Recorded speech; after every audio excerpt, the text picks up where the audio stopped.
My sister Veronica is without a doubt the most two-faced person you will ever meet. On the surface, she appears sweet and charming, but when you dig deeper, you find a very different reality. I know this firsthand because we grew up together and I've seen her true colors more times than I can count. We grew up in a poor working class family. And like many children from lower income households, we had to adjust to circumstances that were far from ideal. Compromise was a way of life for us, whether it was sharing a single blanket during freezing winters, going to bed hungry some nights, or learning to be content with secondhand clothes. Our childhood was filled with struggles and sacrifices, and as much as I hated our broken down house with its leaky roof and creaking floors, I know Veronica despised it just as much. However, our ways of dealing with this shared hardship couldn't have been more different. I chose to channel my frustration and desire for a better life into hard work.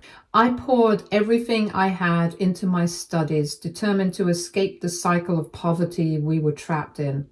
Despite countless challenges, I earned a scholarship to a prestigious university, something that felt like a miracle at the time.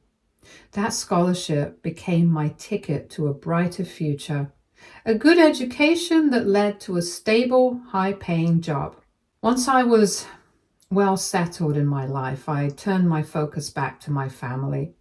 It was important to me that our parents, who had sacrificed so much for us, could finally enjoy a more comfortable life. I helped them move out of that dilapidated house and into a better living situation. But Veronica? She took a very different path. While I focused on hard work and self-reliance, she leaned into her looks, charm, and cunning nature. Veronica has always known exactly how to use her beauty and wit to her advantage, especially when it comes to getting men and using them. Her whole life, she has constantly jumped from one relationship to the next, as if she can't bear the thought of being single for even a moment. Her strategy is simple but effective. Find a man who can give her what she wants, whether it's financial stability, luxury items, or a place to live.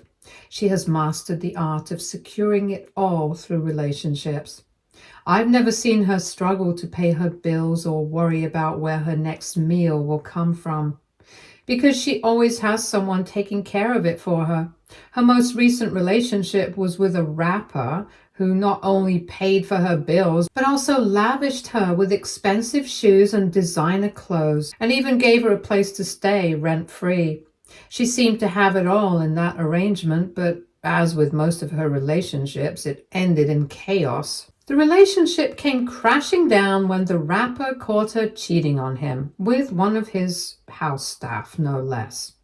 He was understandably furious, and when things fell apart, Veronica did what she always does. She ran to me for help. She showed up at my doorstep, distraught and desperate, asking to stay until things calmed down after her breakup. Despite my frustration and the obvious mess she had created for herself, I couldn't turn her away. That's just the kind of relationship we have. She always turns to me in times of trouble, and I, being the eldest, always find it hard to say no. She ended up staying at my house for a month, lying low and avoiding the fallout of her latest drama. During that time, my husband made it clear how much he disliked the situation. He's well aware of Veronica's tendencies and has never been a fan of her drama-filled lifestyle. Still, he knows better than to argue with me when it comes to helping my sister.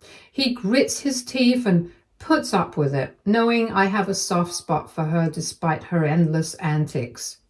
You'd think that after all the times Veronica has come running to me for help, she would at least show a bit of gratitude towards me, but no, that's not who she is. You see, Veronica has always been jealous of me.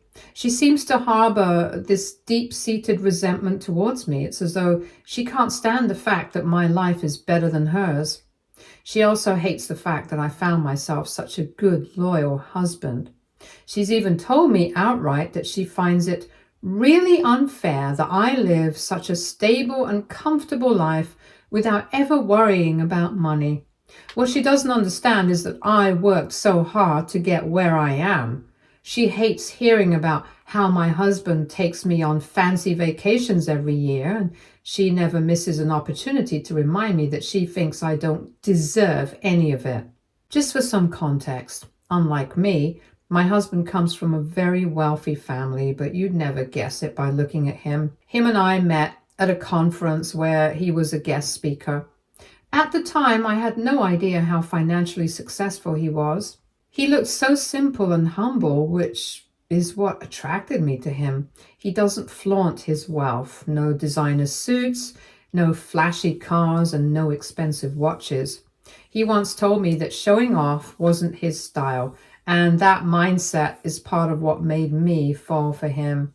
When we started seriously dating, I realized the extent of his wealth. Despite his family wealth, he had also quietly built a fortune for himself through years of smart decisions and hard work. Anyways, even after I married my husband, we've made it a point not to broadcast his wealth to my family. Yes, we moved into a larger house, but we kept most other aspects of our life understated. Apart from helping my parents and occasionally Veronica when they truly need it, we rarely talk about money or make our financial situation obvious. My husband believes in living modestly, and I respect that. It's also partly because I know how someone like Veronica would react. She already feels entitled to our help.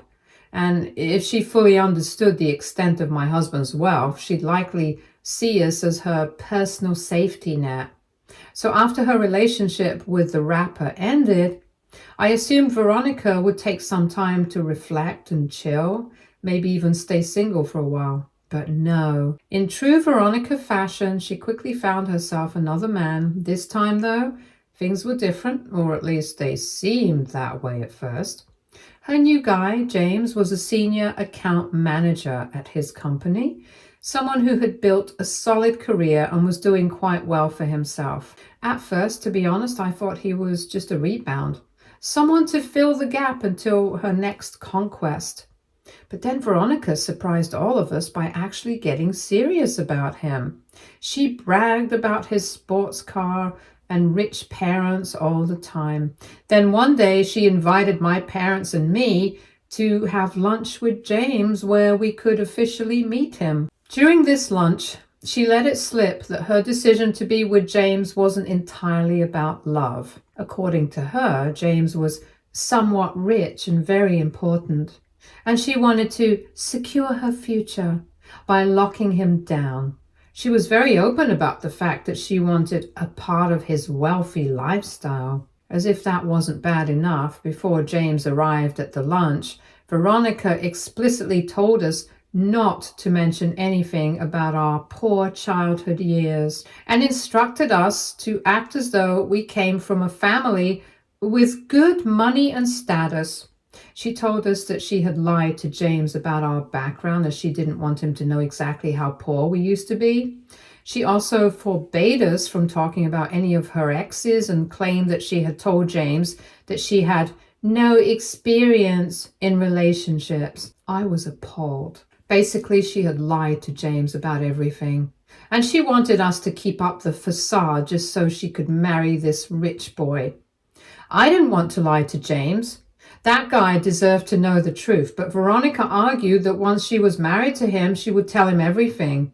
Until then, she insisted it was her decision to make.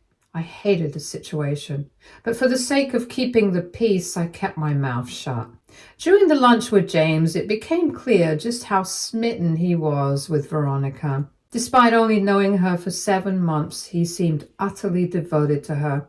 He was polite and respectful towards my parents and me, expressing repeatedly how much he wanted to marry her.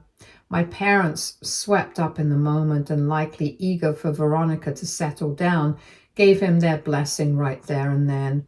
I felt really bad for the guy, as he didn't deserve to be deceived like this. Not even a week passed before they officially announced their engagement. Yes, you read that right. My relationship hopping sister, the woman who never seemed to stay with one man for long, was planning to get married to this guy. At first, I let myself believe it was a genuine change. Maybe she had grown up, learnt from her past, and found real love with James. I was happy for her. Truly, I was. I even allowed myself a sliver of hope that this could mark a turning point in her life. Veronica seemed over the moon about the whole thing. For once, she appeared genuinely excited to be starting this new chapter in her life. She wasted no time in planning their engagement party, inviting my husband and me to attend.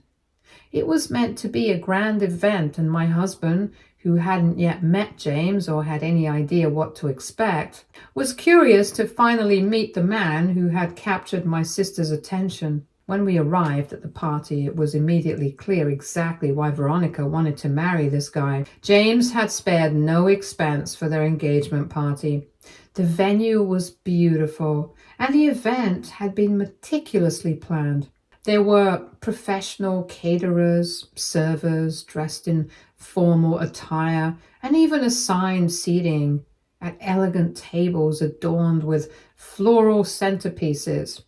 It was all so polished and extravagant, far more elaborate than I had anticipated. As we entered, I quickly spotted my parents already seated at a table closer to the center of the room.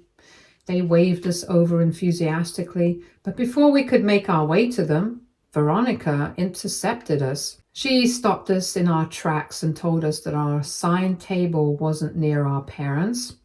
Then, without further explanation, she escorted my husband and me to a table tucked away in a far corner of the room. The table seemed secluded from the rest of the party and noticeably less decorated than the others. She motioned for us to sit and informed us that this was our table for the evening. My husband and I exchanged confused glances. I was taken aback by the whole thing.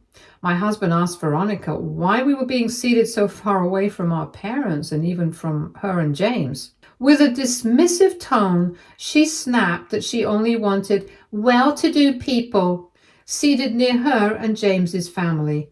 My husband and I exchanged stunned glances. Her reasoning was as insulting as it was nonsensical. We're both financially stable, and Veronica knew that perfectly well. But she didn't stop there. Smirking, she added with a sneer that her fiancé's family was richer than anyone she'd ever met, and that since we weren't on their level, she decided we didn't deserve to be anywhere near them. The sheer arrogance and venom in her words left us speechless, but it also made one thing crystal clear. Veronica wanted to humiliate us. Her comment wasn't just insulting, it was cruel. Veronica was basically trying to insinuate that my husband and I were beneath her and her fiancé's family when it came to social and financial standing. It felt like she was trying to say we weren't good enough to be seated closer to them, as we didn't measure up to the prestige or wealth that she thought her fiancé's family represented. The smirk on her face made it painfully obvious that she was enjoying every second of it. Before I could gather my thoughts to respond, Veronica turned as if to leave, smugly confident that she'd had the last word. But then James appeared. He must have spotted us talking to her and came over to greet us. James greeted me warmly and then turned to my husband. The moment James saw him, his face lit up with surprise. "Wow, it's you, Mr. Hamilton. What are you doing here?" he exclaimed, visibly excited. It was clear he recognized my husband, and his reaction caught both Veronica and me off guard. She froze, her smirk fading into confusion as James continued, his tone filled with admiration. I glanced at my husband, who seemed calm but slightly amused by the unexpected turn of events. He hadn't met James until that evening, but now he seemed to recognize him. The two men shook hands while my husband told James that he was married to me. James seemed pleasantly surprised by that and started saying how he couldn't believe that he was going to be a family with someone he'd admired for so long. Veronica, on the other hand, looked like she was swallowing a lemon. Whatever connection my husband had with James, it was clearly a significant one, and Veronica had no idea. James then turned to Veronica and casually mentioned that his company had been working under my husband's company for years. In fact, he explained, my husband's company was one of their biggest clients. And James and his team personally managed the account. He seemed proud as he explained how often my husband's company used their services, clearly holding my husband in high regard. That was the moment Veronica's face drained of color and her eyes widened as the realization hit her. Just minutes earlier, she had gone out of her way to demean us, smugly claiming we weren't as rich or important as her fiancé. Now she was confronted with the truth that her very fiancé worked for my husband's company. The vindication I felt at that moment was indescribable. It was like a karmic gift served on a silver platter. My husband remained composed, but I could tell he found the irony of the situation as satisfying as I did. James, seemingly oblivious to the tension, then asked us a straightforward question. Why are you sitting so far away from the rest of us? I looked at Veronica, who looked terrified that we were going to expose her, and without missing a beat, I told James the truth. Well, this is where Veronica wanted us to sit. James looked genuinely taken aback. He turned to Veronica, concern etched on his face, and asked, Why would you make your own sister and her husband sit all the way over here? Veronica looked as pale as a ghost. She stumbled over her words, clearly caught off guard, and for once she didn't have a quick comeback. It was as though she was struggling to think of an explanation that wouldn't make her look terrible in front of James. Before Veronica could come up with an excuse, I decided to speak up. I calmly explained to James the reason behind our seating arrangement. I told him how Veronica had mentioned that we were not rich enough to sit near them or the other well-to-do guests. Veronica immediately tried to interrupt, stammering protests, but I continued, recounting everything she had told me and my husband earlier. I didn't exaggerate or sugarcoat, just laid the truth out plainly. James's expression turned from confusion to disbelief and then to mortification. He looked absolutely appalled as he turned to Veronica, who by now was visibly panicking. That's totally inappropriate, he told her, his tone sharp with disappointment. Then turning back to us, he began apologizing profusely. I'm so sorry for what happened, he said, clearly embarrassed. I'll fix this right now. Let me have you moved to a better table near us. While I appreciated his apology, my husband had already made up his mind. He's not one to let insults slide easily, especially when they're as deliberate and hurtful as this. Without hesitation, he announced that we wouldn't be staying any longer. I appreciate the gesture, James, my husband said politely, but we are leaving. I nodded in agreement, ready to go. James looked flustered and tried to reason with my husband, but it was no use. Veronica, too, began apologizing frantically, insisting it was a misunderstanding and begging us to stay, but the damage was done. What was the point of staying after what Veronica had done? Sure, she seemed apologetic now, but would she have felt any guilt if James hadn't turned out to work for my husband? I doubted it. My husband and I quietly excused ourselves and left the party. Instead of dwelling on the negativity, we decided to turn the evening into something positive. We went to our favorite restaurant for an impromptu date night, just the two of us. It was refreshing to leave behind the drama and spend quality time together enjoying good food and each other's company. That said, my husband remains furious about the incident and has made it clear he wants to cut ties with my sister entirely. I can't say I blame him. Veronica's behavior was deeply disrespectful, not just to him, but to me as well. At this point, I agree with my husband. Family or not, there's only so much one can tolerate, and Veronica has crossed that line.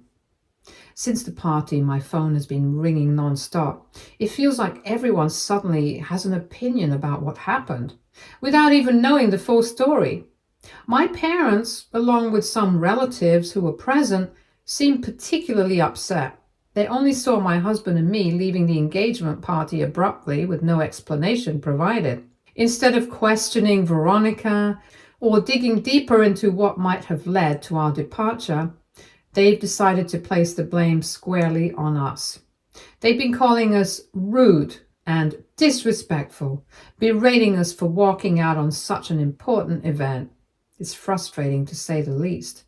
Meanwhile, Veronica has been bombarding me with texts. Her tone is completely different now. She's sending what feels like endless apologies, claiming she regrets what happened at the party and is begging me to call her back ASAP. Apparently, James is furious with her, and they've had a big fight over the incident. He's insisting that she make things right with us, which I suppose is why she's suddenly so remorseful. AITA? Thank you for the hundreds of comments I've received from everyone. I agree with most of your comments that my sister needs to be taught a lesson in humility. If I accept her apology, she will never learn her lesson. She's only apologizing now because she's afraid of losing James, not because she's actually sorry for the way she treated me and my husband. This isn't about reconciliation for the sake of family. It's about her trying to save face before her fiancé turns his back on her and ends their relationship. Also, I agree with some of the comments that James deserves to know the full truth about my sister and her true behavior before he makes any deeper commitments. It's important that he understands what kind of person she is, especially if she's planning to spend the rest of her life with him. And while I'm not one to meddle in their personal life, I can't stand by and let her manipulate everyone around her, especially when she's hurt me so deeply. My husband and I have decided to take matters into our own hands. We've invited James to our place for lunch. He has actually been reaching out to my husband, apologizing profusely for the situation. So we think sitting down and having a face-to-face conversation about this will be better. I feel like it's time for him to hear the whole truth, not just the version Veronica has been feeding him. Earlier this week, I also took the time to speak with my parents about everything that went down at the engagement party. I explained the whole situation in detail, making sure they understood exactly what Veronica said and how she humiliated us. They were horrified when they heard the full story, and I could tell it really shook them to realize how their daughter had treated me and my husband. My parents, especially my mother, were deeply regretful for judging us before knowing the whole story, and they immediately apologized to me. Since then, my parents have assured me that they are going to set the record straight with the rest of the family. They want to make sure that no one else, especially relatives who might not have witnessed the event firsthand, blames me for what happened. They understand now that the problem wasn't me, it was Veronica's behavior. My parents have promised to talk to the rest of the family to clear up any misunderstandings. I appreciate their support. Sorry for such a late update. James came over to our place this week. He apologized again for how Veronica had treated us at the engagement party, acknowledging how wrong it was for her to try and humiliate us. He told us that he would have never let her go through with this if he had an idea that she was going to treat us this way. James pleaded with my husband, asking him not to bring this up to his boss, as it could seriously jeopardize his career. My husband reassured James that despite how my sister had insulted us, their business partnership would remain unaffected. James seemed visibly relieved by that, and I appreciated my husband's calmness in the midst of all this drama. It was important to him that business didn't get entangled in his personal mess, and I respected that. Once that was settled, I took it upon myself to be completely transparent with James about who my sister really was. I didn't want to meddle in his relationship, but I felt he had every right to know the truth about Veronica's past. He needed to understand what kind of person she was before making any long-term commitments. I told him everything, how she had been in and out of prisons, how she had a string of shady exes, how she has never had a job, and how she constantly came to us for money, often without any real intention of changing her ways. I wasn't trying to break them up or create conflict, but I wasn't going to sit back and watch James make a decision based on an incomplete picture of who Veronica truly was. I made sure to add that I was happy for him to be a part of our family, but I wanted to make sure he knew what he was getting into.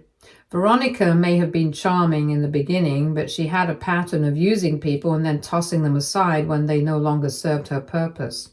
James listened carefully, and while he seemed shocked by some of what I said, he didn't react with anger or defensiveness. He told me that he had no idea about her past or about our family background since Veronica had made such elaborate lies.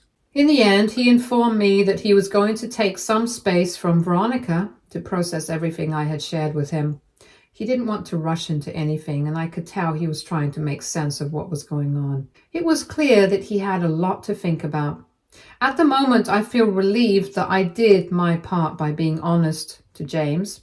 Ultimately, I hope he makes the right choice, both for his own sake and for the sake of everyone involved. Just hours after James left our place, my phone rang. It was my sister, and she was obviously screaming at me. I could barely make sense of what she was saying through her angry sobs and shouts, but it quickly became clear that James had called off their engagement. Apparently, he had called her to confront her about some of the lies she had told him, but instead of owning up to them, she refused to take any responsibility and just doubled down on her falsehoods. He also told her that she didn't know how to conduct herself in public and that she wasn't mature enough to be his wife. When she tried to argue, he shut her down, telling her that he couldn't marry her because she had lied to him too many times. He was finished and made it crystal clear that he no longer saw a future with her. My sister was understandably livid. She was furious, yelling at me that I was the reason she lost him. She went on and on about how James was her golden ticket to a better life, a life of higher status and wealth, and that marrying him would have changed her life and given her everything she ever wanted. She said I ruined her chance of getting a good life. I wasn't surprised by her reaction. As usual, she blames everyone else other than herself for how her life turns out. This time, I wasn't going to let her manipulate me or use me to get what she wanted any longer. I calmly but firmly told her that I didn't care how much she yelled at me anymore because I was done with her. I told her that my husband and I were cutting her off, no more helping her, no more handouts, no more bailing her out of whatever mess she created. This time she had gone too far and I wasn't going to tolerate it anymore. When I said that, there was an immediate silence on the other end of the line. She had nothing to say in response, and I could hear the shock in her silence. It was like I had finally said the thing that she knew was coming, but never expected to actually hear. I could almost feel her panic through the phone. I told her that for years I had let her disrespect slide because I knew deep down that she was jealous of me. I knew she was trying to tear me down, but I always let it go because in a way I understood why she felt that way. She was my younger sister and I wanted to look out for her. But this time she had crossed the line. She had humiliated us. She had humiliated my husband, and I couldn't let her get away with it.